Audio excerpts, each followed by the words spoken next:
For Minnesota is recognized. Thank you, Mr. Speaker. My Republican colleagues here tonight want you to think that this is a farm bill, but it's a collection of Republican excuses. In reconciliation, you cut $187 billion from Title IV of the Farm Bill. That isn't a bipartisan process. President Trump said he would lower costs on day one. Republicans would have us believe that their top priority here tonight is supporting family farmers. What about the tariffs? What about China taking all of its business to Brazil and Argentina? Where are my colleagues in actually standing up for family farmers?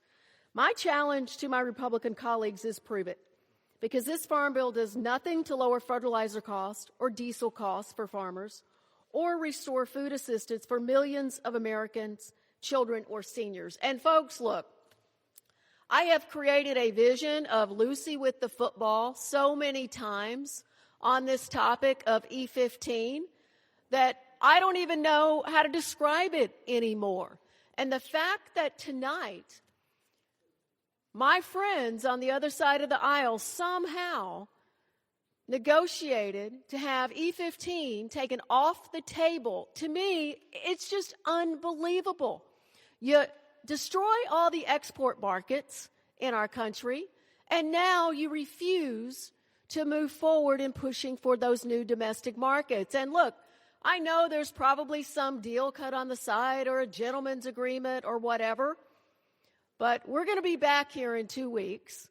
There's going to be a lot of procedural movement on this thing. And I'm telling you tonight, I do not believe that we will see a vote on E15 come to this House floor. That standing down on E15 was walking away from our family farmers. We will never stand down from looking for these export markets across the world or expanding domestic markets in our country. You know, we offered an amendment that would add another $17 billion in assistance to family farmers, as well as make sure that working families across our country are taken care of by delaying this unfunded mandate to the states. And for the life of me, to come here tonight, whatever time it is, if it's still today, maybe it's tomorrow, and declare that this is a bipartisan product, our colleagues took about 10% of what we offered.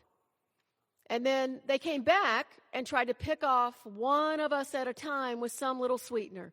Folks, you all can't even figure it out among yourselves on the other side of the aisle. Democrats stand ready to support a truly bipartisan farm bill. My hope is that throughout this process, just like in 2014, just like in 2018, we can come to a bipartisan farm bill, ensuring that the Senate is part of this process. At the end of this debate, I will insert into the record the text of one of my amendments. I hope my colleagues will join me in voting for the motion to recommit. Thank you.